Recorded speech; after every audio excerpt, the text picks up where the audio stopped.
Part 2 की starting में हमें टेम को दिखाया जाता है जो किसी से फ़ोन पे बात कर रहा होता है। सामने वाला पर्सन उसे बताता है कि हिया ने जो है दोबारा से कार की जांच चालू कर दी है और अभी जो है उसने सारे गार्ड्स भी बदल दिए हैं। अब बहुत ज़्यादा रिस्की होगा तो तुम जो है अपने हिसाब से बाकी का काम कर लो। ये बात सुन के टेम जो है वो बहुत ज़्यादा फ्रस्ट्रेटेड होता है। सीन शिफ्ट होता है, हमें टेम को बैठे दिखाया जाता है। तभी वहाँ पे उसके अंकल आ रहे होते हैं। टेम उनका हाथ पकड़ते हुए उन्हें साइड में लेकर आता है। टेम अंकल से कहता है कि अंकल अब मैं क्या करूँ? कार जो है उनके हाथों में चली गई है, मुझे बहुत ज़्यादा डर लग रहा है। तो उसके अंकल उस पे भड़कते हुए कहते हैं कि मैंने तुमसे जो करने के लिए कहा था वो तुमने किया है क्या? तो टेम उनसे कहता है कि आप इतने ज़्यादा श्योर कैसे हो सकते हैं? क्या आपने सारे सिक्योरिटी कैमरा चेक किए जब मैं हॉस्पिटल में गया था? तो ये बात सुन के अंकल शॉक हो जाते हैं और कहते हैं क्या तुम हॉस्पिटल में क्यों गए थे? हमें फ्लैशबैक का सीन दिखाया जाता है जहाँ पे टेम जो है वो हॉस्पिटल में हिया को विजिट करने आया होता है और अन को जब उस पर शक होता है तो अन उसका पीछा करने लगता है, लेकिन टेम जो है उसकी आंखों से बच जाता है। प्रेजेंट में सीन शिफ्ट होता है। टेम उसे बताता है कि मैं सिर्फ हिया को देखने के लिए गया था, मुझे पता चला कि उसका एक्सीडेंट हुआ है, लेकिन चैन फैमिली से जो है उसे विजिट करने के लिए कोई नहीं गया है। तो अंकल उस पर भड़कते हुए कहते हैं कि तुम ऐसी हरकतें करना बंद कर दो। टेम कहता है कि इसमें सिर्फ मेरी गलती नहीं है, अगर आप मेरी हेल्प नहीं करेंगे तो इस बारे में मैं डैड को बता दूंगा। अंकल उससे कहते हैं क्या तुम इस फैमिली का हिस्सा नहीं बने रहना चाहते? अगर तुम डैड को सब कुछ बताओगे क्या तुमने सोचा है कि तुम्हारा मॉम का क्या होगा? नॉर्मल बिहेव करो, इसे पागलों की तरह बिहेव मत करो। अंकल कहते हैं कि मैं ये सब कुछ हैंडल कर लूँगा। फिर सीन शिफ्ट होता है, हमें डियाओ को दिखाया जाता है जो कि उदास बैठा हुआ होता है। तो हिया उससे आके पूछता है कि क्या हुआ। डिया उसे बताता है कि मुझे समझ में नहीं आ रहा है कि मेरे डैड क्या करने की कोशिश कर रहे हैं। मैं जानता हूँ कि मेरे डैड जो है वो चैन फैमिली को लूट रहे हैं, उनका फ़ायदा उठा रहे हैं, लेकिन मैं नहीं जानता कि वोंग फैमिली चैन फैमिली का फ़ायदा क्यों उठा रही है। और मैं ये भी जानता हूँ कि तुम और तुम्हारे डैड जो है वो मेरी वजह से उनको ये सब कुछ करने दे रहे हो। हिया उससे पूछता है कि तुम क्या जानते हो? तो डिया उसे पूछता है कि तुम क्या जानते हो, या तुम ऐसा प्रिटेंड कर रहे हो कि तुम कुछ नहीं जानते? क्या तुम्हारी मेमोरी वापस आ चुकी है? तो हिया कहता है कि मैं प्रिटेंड कर रहा हूँ। डियाओ कहता है कि तुमने क्या कहा? हिया कहता है कि मैं प्रिटेंड कर रहा हूँ कि मैं कुछ नहीं जानता। तो डियाओ जो है वहाँ से चला जाता है और बालकनी में आके खड़ा होता है। हिया उसके पास आता है तो डियाओ कहता है कि कब से? तुम्हारी याददाश्त कब वापस आई? तो हिया उसे बताता है कि जब मैं हॉस्पिटल में पहली बार उठा था तब मेरी याददाश्त सच में चली गई थी। तो डियाओ उससे कहता है कि तुमने मुझसे कहा था कि मैं 7 साल का हूँ, ये बात तुम्हें याद है? तो हिया कहता है कि हाँ, जब मैं पहली बार उठा तो मुझे सच में कुछ याद नहीं था, लेकिन फिर मैं जब दोबारा उठा तो मुझे सारी बातें याद आई, लेकिन कुछ समय के लिए मैं सब कुछ भूल गया था।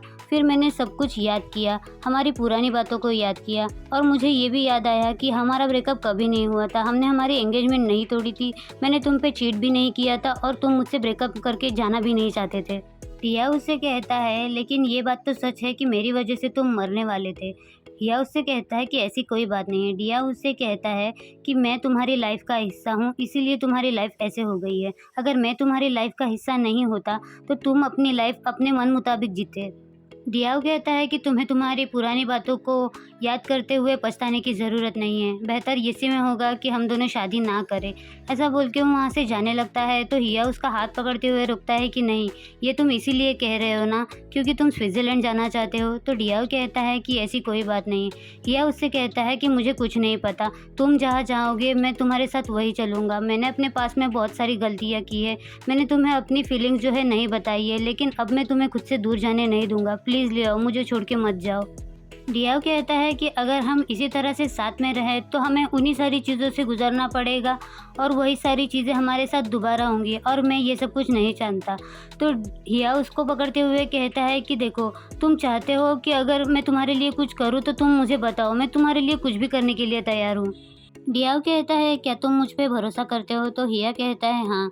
तो डियाओ उसे कहता है तो हम इस शादी को रोक देते हैं। यहाँ पे ना डियाओ के दिमाग में कोई प्लान है जिस पे हिया भी अग्री कर देता है। फिर सीन शिफ्ट होता है, हमें नेक्स्ट डे का दिखाया जाता है जहाँ पे हिया जो है अपने डैड से मिलने के लिए उनके घर पे आया होता है। हिया के डैड जो है वो हाथ में फाइल लेते हुए हिया पे बहुत ज़्यादा भड़क रहे होते हैं कि ऑलमोस्ट तुम्हारी जान जाने वाली थी और अभी भी तुम्हारी इन्वेस्टिगेशन है जो वो पूरी नहीं हो रही है, तुम इतने ज़्यादा स्लो कैसे हो सकते हो? हिया कहता है कि मैं सब कुछ हैंडल कर लूँगा। उसके डैड कहते हैं तुम नहीं, मैं हैंडल करूँगा। हिया कहता है लेकिन आप क्यों हैंडल करेंगे? उसके डैड कहते हैं अगर तुम हैंडल कर ही सकते ना तो ये होता ही नहीं। कार हमारे घर पे पार्क थी, उसके बावजूद कार के साथ ये इंसिडेंट हुआ है। तुम्हारा ज़रा भी ध्यान नहीं है, और वैसे भी तुम लकी हो कि मैंने तुम्हें लात मार के इस घर से निकाल नहीं दिया है। और वो अन से कहता है कि ये फ़ाइल जो है अपने बॉस को दिखा दो। तो अन उसकी बात मानते हुए उनके हाथों से वो फ़ाइल ले लेता है।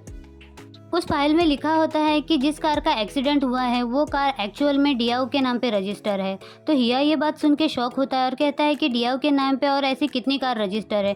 तो ऑन उसे बताता है कि सिर्फ ये एक कार उनके नाम पे रजिस्टर है। हालांकि डियाओ को जो है वो ड्राइविंग करना बिल्कुल पसंद नहीं है, उन्हें कार ड्राइव करने से डर लगता है और ये सारी बातें उनके ड्राइविंग टीचर ने बताई है। इसीलिए बाहर जाने के समय हमेशा डियाओ जो है वो अपनी बाइसाइकिल चलाना सूट करता है या फिर वो जो है बस ले लेता है। हिया के डैड कहते हैं इसीलिए डियाओ बच गया क्योंकि उसने मेरी दी हुई गाड़ी से नहीं गया और वो जो है अपनी बाइसिकल लेकर गया। तुम सच में डियाओ का बहुत अच्छे से ख्याल रखते हो। वैसे किस किस को पता है कि ये गाड़ी जो है वो डियाओ के नाम पे रजिस्टर है। तो हिया उसे बताता है कि खाली सिर्फ हम दोनों को। उसके बाद वो कहता है कि नहीं, डियाओ की फैमिली को भी पता है कि ये गाड़ी जो है वो डियाओ के नाम पे रजिस्टर है। को हिया और उसके डैड को जो है अब डियाओ की फैमिली पे शक हो रहा है कि ये एक्सीडेंट के पीछे जो है उनका हाथ है। हमें डियाओ के डैड को दिखाया जाता है जो कि डियाओ की बातों के बारे में सोच रहे होते हैं कि जहाँ पे डियाओ ने उनसे कहा था कि मैं आपके लिए क्या मैटर करता हूँ और चैन फैमिली जो है हमें सपोर्ट क्यों कर रही है। इसके बाद डियाओ के डैड जो है उसे मैसेज करने की कोशिश करते हैं कि तुमने मुझे अपनी वेडिंग के बारे में क्यों नहीं बताया, लेकिन वो जो है डियाओ को मैसेज सेंड नहीं करते और डिलीट कर देते हैं। सीन शिफ्ट होता है, हमें हिया और उसके डैड को बैठे दिखाया जाता है जहाँ पे हिया जो है ऑन से कहता है कि सारी चीज़ों को दोबारा से रीचेक करो, घर के कैमरा से लेके कार यहाँ तक की सिक्योरिटी को लेकर भी। देखो, हमला मेरे पे नहीं खोंडियों पे होने वाला था। तो ये बात सुन के उसके डैड जो है वो गुस्से में खड़े होते हैं और कहते हैं कि तुम जितना समझ रहे हो उतनी ये बात छोटी नहीं है। मैंने तुम्हें ये सब कुछ नहीं सिखाया, जो कुछ भी मेरा है वो तुम्हारा भी है और तुम्हें इन सारी चीज़ों का अच्छे से ध्यान रखना चाहिए। मैंने तुम्हें स्ट्रॉन्ग बनाया है, डिफ़िकल्ट सिचुएशन में उसे किस तरह से यूज़ करना है ये तुम्हें सिखाया है। स्टूपिड मत बनो, समझ में आया तुम्हें? किया के डैड कहते हैं कि मैं तुम्हें वेडिंग टाइम तक का समय दे रहा हूँ, उसी बीच तुम्हें कल्प्रिट को ढूंढना पड़ेगा। बाकी की सारी चीज़ें जो है मैं हैंडल कर लूँगा और तुम जो है डियाओ का अच्छे से ध्यान रखो। इस बार अगर कोई गलती हुई ना तो मैं तुम्हें लात मार के इस फैमिली से बाहर कर दूंगा। समझ में आया तुम्हें? अब निकलो यहाँ से। हिया अपने डैड से कहता है अगर मैंने डियाओ को जाने दिया तो हिया के डैड कहते हैं क्या तुम अपनी पूरी ज़िंदगी मेरी तरह जीना चाहते हो? तो हिया कहता है इसका मतलब आपने मॉम को जाने दिया। हिया के डैड कहते हैं कि मैंने उसे जाने नहीं दिया, वो मेरे साथ खुश नहीं थी इसलिए वो चला गया है। और वैसे भी जब मैं उसके साथ था तब वो मुझसे प्यार नहीं करती थी। अपनी लाइफ में हम जिससे प्यार करते हैं उसे अपनी प्रायोरिटीज़ बनाओ, अपना प्यार जो है उसे कन्फेस करते रहो और मुझे तुम पे पूरा भरोसा है, तुम ये कर लोगे। I am proud of you. मैं बस ये चाहता हूँ कि मैं तुम्हें अपनी लाइफ में सेटल होते हुए देखूँ, उसके बाद मैं जो है वो चैन से मर सकता हूँ। तो हिया उससे कहता है कि तो आप जल्दी मत मरिएगा वरना सब कुछ बिगड़ जाएगा। तो हिया के डैड उस पर भड़कने लगते हैं। हिया कहता है कि अगर डियाओ मुझसे शादी नहीं करना चाहता तो मैं क्या करूँगा। तो हिया के डैड उससे कहते हैं कि तुम भाड़ में जाओ, अभी के अभी मेरे नज़रों के सामने से निकलो। समझ में आया तुम्हें? ऐसा बोल के वो उस पर बहुत ज़्यादा चिल्लाने लगते हैं। तो हिया जो है वहाँ से जल्दी से भाग जाता है। फिर सीन शिफ्ट होता है, हमें हिया और लियान को बैठे दिखाया जाता है जहाँ पे लियान हिया से पूछ रहा होता है कि तुम्हारे डैड ने तुम्हें घर से क्यों निकाल दिया। तो हिया उसे बताता है कि शायद वो इस बात से डर रहे हैं कि मैं डियाओ से शादी नहीं करूँगा। लियान कहता है कि तुमने मुझे यहाँ पे क्यों बुलाया। तो हिया उसे बताता है कि वोंग फैमिली जो है वो मुझे नहीं बल्कि डियाओ को मारना चाहती थी। लियान पूछता है कि डियाओ को इस बारे में क्या कहना है। तो हिया उसे बताता है कि मैंने उसे अब तक नहीं बताया। लियान कहता है कि तुम अब फिर से उससे बातें छुपाने लगे हो। तो हिया उसे बताता है कि मैं उसे क्या कहूँगा, मुझे समझ में नहीं आ रहा है कि उसकी स्टेप मॉम या भाई बहन उसे मारने की कोशिश कर रहे हैं या फिर उसके डैड।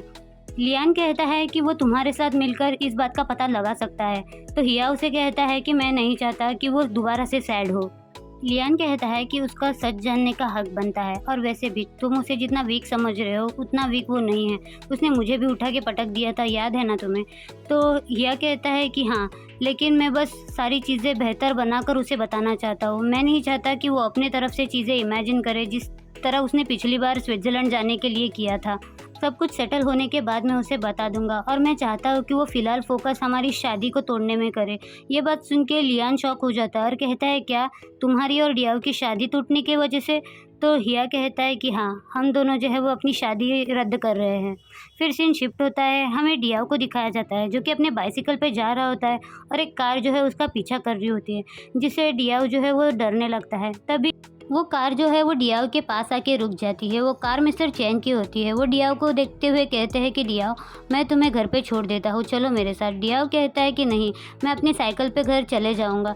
मिस्टर चैन कहते हैं कि मैं तुम्हारे लिए वरीड हूँ। डियाओ कहता है कि मेरी चिंता मत करिए, और इस तरह से गाड़ी चलाना आपके लिए सेफ़ नहीं होगा, तो बेहतर इसी में होगा कि आप चले जाइए और मैं अपना ख्याल खुद रख लूँगा, और गाड़ी अच्छे से चलाना। तो मिस्टर चैन जो है वहाँ से चले जाते हैं। डियाओ पीछे मुड़कर देखता है तो और एक कार जो है उसका पीछा कर रही होती है। तभी उसे नुआ का मैसेज आता है। डियाओ नुआ का मैसेज देख के बहुत ज़्यादा खुश हो जाता है, और वो सोचने लगता है कि ये हिया भी बहुत ज़्यादा कर रहा है, आगे और पीछे मेरे पीछे बॉडीगार्ड लगा के रखे हुए हैं, ये बहुत ज़्यादा हो रहा है। और वो जो है अपनी साइकिल लेके चला जाता है। यहाँ पे वो जो गार्ड होता है वो हिया को कॉल करके बता देता है कि शायद डियाओ को हम पे शक हो गया है, और वो अपनी साइकिल फास्ट में लेकर चले गए हैं। सीन शिफ्ट होता है, हमें डियाओ को जो है नुआ के साथ उसके घर में दिखाया जाता है। नुआ डियाओ से पूछता है कि तुम इतना लेट क्यों हुए। डियाओ बताता है कि उसके स्टूडेंट के फादर जो है उसको फॉलो कर रहे थे। ये बात सुन के नुआ कहता है, क्या वो तुम्हें पटाने की कोशिश कर रहे हैं? अगर ऐसी कोई बात है तो तुम उसे जल्दी से मना कर दो, इससे पहले कि वो स्टॉकर बन जाए। डियाओ कहता है कि मुझे नहीं पता। डियाओ नुआ से कहता है कि मैंने एक और चीज़ नोटिस की है, हिया ने मेरे पीछे गार्ड्स लगा के रखे हैं। नुआ पूछता है कि ऐसा क्यों। इसके पहले डिया उसे कुछ जवाब दे पाए, हिया का कॉल उसे आ जाता है, और वो नुआ से कहता है कि हिया का कॉल है, मुझे उठाना पड़ेगा। जैसे ही डिया कॉल उठाता है, हिया उससे काफ़ी सारे सवाल पूछने लगता है कि तुम कहाँ पे हो, तुमने मेरा कॉल क्यों नहीं उठाया। तो डिया उसे कहता है कि मैं बिल्कुल ठीक हूँ, और तुम इतने ज़्यादा सवाल पूछोगे कि मैं आंसर नहीं दे पा रहा हूँ। तो हिया उससे कहता है कि मैं बस तुम्हारे लिए वरीड था। डिया कहता है कि मैं ठीक हूँ, और क्या मैं तुम्हें देख सकता हूँ। ऐसा बोल के वो उसे वीडियो कॉल करता है। उन दोनों को इतना लवी डवी होते देख लियान को बहुत ज़्यादा हंसी आ रही होती है। हिया पूछता है कि तुम कहाँ पे हो, तो डिया उसे बता देता है कि मैं नुआ के घर पे हूँ। ये बात सुन के नुआ जो है उसके क्लोज आके उसे बता देता है कि वो मेरे पास है, और चिंता मत करो, मैं उसका अच्छे से ख्याल रखूँगा। हिया डियाओ से कहता है कि मुझे आने में थोड़ा सा लेट होगा, मैं लियान के साथ बैठकर यहाँ पे काम कर रहा हूँ। तो लियान उससे कहता है कि क्या काम कर रहे हो, तुम्हें अभी जाके डियाओ से मिलना चाहिए, और मैं भी घर जा रहा हूँ, मैं नुआ को बहुत ज़्यादा मिस कर रहा हूँ। ये सुनते ही नुआ जो है वो फ़ोन में से कह देता है कि मैं भी तुम्हें बहुत ज़्यादा मिस कर रहा हूँ। तो लियान जो है वो भी क्लोज आके नुआ से कहता है कि मैं भी तुम्हें मिस कर रहा हूँ। अब इनकी लवी डबी बातें शुरू होती है, जिसे इरिटेट होते हुए हिया जो है वो लियान को अपने से दूर ढकेलता है। ये देख के नुआ मुंह बनाने लगता है। डियाओ कहता है कि तुम्हें और कुछ कहना है, तो हिया उससे कहता है कि मैं 2 घंटे में किसी को भेजता हूँ तुम्हें लाने के लिए। डियाओ कहता है कि कोई ज़रूरत नहीं, मैं खुद आ जाऊँगा। तो हिया उससे कहता है कि नहीं, ये डेंजरस होगा, बहुत रात हो चुकी है, क्या तुम चाहते हो कि मैं तुम्हें लेने के लिए आऊँ। डियाओ कहता है कि कोई ज़रूरत नहीं, तुम किसी को भेज देना, और वैसे भी तुम जो लियान के साथ काम कर रहे हो तुम इसे अच्छे से करो। और वो बाय बोल के फ़ोन कट कर देता है। उसके बाद हमें लियान और हिया को बैठे दिखाया जाता है, जहाँ पे लियान हिया से कहता है कि चाहे कुछ भी हो जाए, तुम्हें डियाओ से शादी करनी ही पड़ेगी। इस बात पे हिया अग्री करता है। हम देख सकते हैं कि डियाओ जो है वो नुआ से भी हेल्प मांग रहा होता है। नुआ उस बात के लिए उससे अग्री तो कर लेता है, लेकिन उससे पूछता है क्या तुम इस बात को लेके श्योर हो। डियाओ कहता है कि हाँ, इसके पहले मैं इतना श्योर कभी नहीं था। यहाँ पे हम देखते हैं कि लिया और हिया भी किसी चीज़ को लेकर प्लानिंग करने लगते हैं। लियान कहता है कि चाहे कुछ भी हो जाए, तुम डियाओ से शादी करके ही रहोगे, भले ही तुम्हें विक्टिम कार्ड क्यों ना प्ले करना हो। और वैसे भी तुम आज तक जो है उसे हर बात के लिए हाँ क्यों कहते आ रहे हो, तुम चाहे तो ये शादी कर सकते हो ना। हिया कहता है तुम्हें क्या लगता है कि मैंने उसे मना नहीं किया, लेकिन वो मेरी बात नहीं सुन रहा। तो लियान कहता है कि तो तुम्हें विक्टिम कार्ड प्ले करना पड़ेगा, इस बार तुम विक्टिम हो, और उसे मनाने के लिए अगर तुम्हें उसकी फैमिली की हेल्प लेनी पड़े तो तुम वो भी कर लेना, और मैं तुम्हारा साथ दूंगा, तुम यहाँ से भाग जाओ। यहाँ पे नुआ जो है वो डियाओ को समझाते हुए कहता है, कहीं तुम इस बात को लेके पछताओगे तो नहीं ना, तुम्हें रिग्रेट तो फील नहीं होगा कि तुमने ये क्या किया है। तो डियाओ कहता है कि नहीं। यहाँ पे लियान जो है वो हिया को फुल सपोर्ट दे रहा होता है कि तुम्हें कुछ भी करके ये शादी करनी ही पड़ेगी। हिया जो है वो लियान से कहता है कि हमारा प्लान तभी सक्सेसफुल होगा जब तुम अपने बॉयफ्रेंड को या फिर हस्बैंड को जो है वो डियाओ से दूर रखो, पिछली बार उसने ही उसकी हेल्प की थी, याद है ना तुम्हें। तो लियान कहता है कि इस बात की चिंता तुम मत करो, वो सब कुछ मैं हैंडल करूँगा, और मैं तुम्हारा बेस्ट फ्रेंड हूँ, तो ये शादी तो होके ही रहेगी। और ये बाकी के छोटे दो बेस्ट फ्रेंड है वो लोग ये डिसाइड कर रहे होते हैं कि चाहे कुछ भी हो जाए हम ये होने नहीं देंगे। अब इन चारों में से जीत किसकी होगी ये तो हमें आगे वाले एपिसोड में ही पता चलेगा। इसके लिए आप मेरे चैनल पे बने रहिए। Thank you so much for watching. Bye bye.